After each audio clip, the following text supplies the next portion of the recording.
चुड़ैल पार्ट 1। ऊंची ऊंची पहाड़ी और घने जंगल से घिरा हुआ भैरवगढ़ गांव काली पहाड़ी के ठीक पीछे था। काली पहाड़ी यानी मौत का घर। भैरवगढ़ गांव तक पहुंचने का रास्ता बेहद दुर्गम था। लगभग 24 घंटे घने तूफान और तेज हवाओं की वजह से वहां के वीराने माहौल की कहानियां लोगों के दिलों को दहलाती थी। ऐसे बहुत कम लोग थे जो भैरवगढ़ गांव तक जाने की हिम्मत करते थे। लोगों का कहना था कि इस गांव के आसपास बुरी आत्माओं का साया मंडराता है। गांव के रहने वाले लोगों ने वैसे तो अपनी आंखों से किसी बुरी आत्मा या साये को नहीं देखा था, लेकिन गांव का बच्चा बच्चा इस बात को महसूस कर सकता था कि गांव के ऊपर कोई तो खौफनाक साया मंडरा रहा है। और उसकी वजह ये थी कि उस गांव में जैसे ही कोई लड़का 18 साल का होता, उसके 18वें जन्मदिन की रात ठीक 12 बजे अकस्मात उसकी मौत हो जाती। हर बार ये मौतें बड़े ही रहस्यमयी ढंग से हुई और इस बार सरपंच सुमेर के बेटे को 18 साल होने में अब बस 15 दिन बाकी थे। अजी सुनते हैं, हमारा बेटा भी कुछ दिन बाद 18 साल का हो जाएगा। कहीं वो डायन उसे भी खा गई तो। कैसी बातें कर रही हो? जब वो इस गांव में ही नहीं है तो कोई भी डायन या बुरा साया उसका कैसे कुछ बिगाड़ सकता है? उसे कुछ नहीं होगा। हाँ जानती हूँ, आपने उसे पढ़ाई के बहाने इस गांव से बाहर निकाल शहर भेज दिया, लेकिन ये भी तो सच है ना कि वो बार बार यहाँ आने की जिद करता रहता है। वो चाहे कितनी भी जिद कर ले जानकी, पर मैं उसे इस गांव में कभी वापस नहीं आने दूंगा। मैं नहीं चाहता कि गांव के दूसरे लड़कों की तरह मेरे बेटे की भी अजीबोगरीब ढंग से मौत हो जाए। कभी कभी तो लगता है कि हम सब गांव वालों को हिम्मत करके अपने गांव को इस बुरी आत्मा से छुड़वा लेना चाहिए। लेकिन कौन जानता है आखिर वो खतरनाक साया किसका है? वो काली आत्मा कौन है जो रातों रात हमारे गांव के लड़कों को निगल जाती है? सुमेर और जानकी जब ये सारी बातें कर रहे थे तब रात के लगभग 10 बज चुके थे और हर रात की तरह भैरवगढ़ गांव एक भयानक काले तूफान की आगोश में था। बाहर चल रही तेज हवाएं और बारिश के बीच कभी कभी ऐसा लगता जैसे कोई बुरी तरह से चीख रहा है। किसी के तड़पने और चीखने की आवाजें गांव के कानों में बार बार टकराती, पर वहां रहने वाले किसी भी औरत या आदमी के अंदर इतना साहस नहीं था कि वो अपने घर से बाहर कदम रख के उन आवाजों तक पहुंच सके। सो जाओ जानकी और घर के खिड़की दरवाजे कसकर बंद कर दो। अब जानकी सब खिड़कियां ठीक से बंद करने ही लगती है कि तभी उसे अपने घर के दरवाजे पर जोर जोर से खटखटाने की आवाजें सुनाई देती है।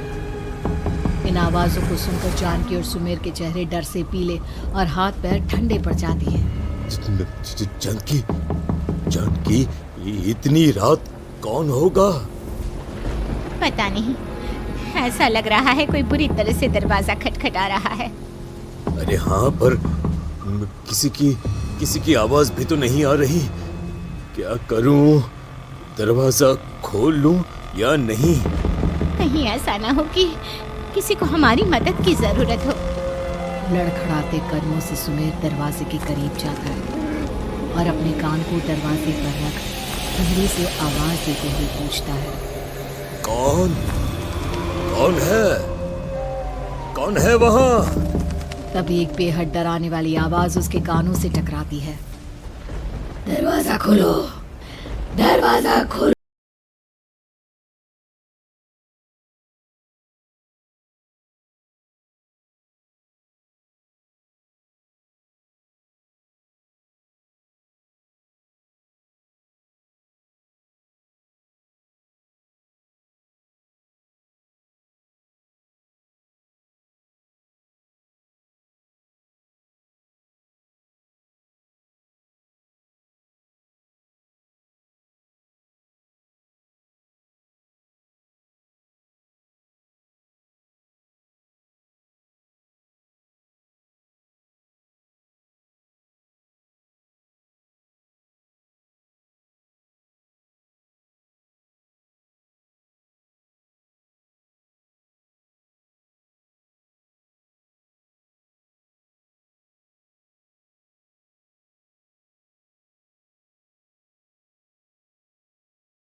किसने कहा था तुझे यहाँ आने को? ये आवाजें सुन, बाहर से जो आवाजें आ रही है तुझे सुनाई नहीं देती क्या? अरे माँ, जब जोर से तूफान चलता है, तेज हवाएं चलती हैं, तो इसी तरह की आवाजें आती हैं। ये बहुत नॉर्मल है माँ। नॉर्मल होगी तेरे लिए बेटा। 4 दिन शहर में पढ़कर आया है तो अपने माँ बाप की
जुलूल की बात इसके दिमाग में आती।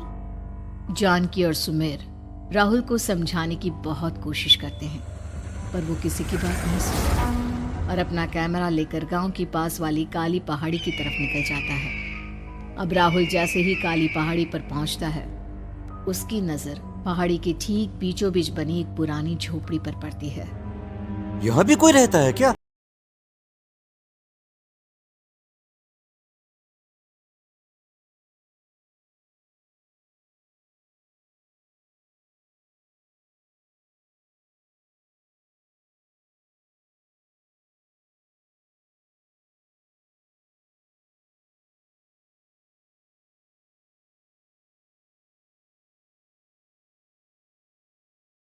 मुझे उस गांव के ऊपर किसी बुरी आत्मा का साया था। क्या राहुल की जान बच पाएगी? क्या देखा था राहुल ने उस फोटो में, जिसे देखकर वो दंग रह गया? इन सवालों के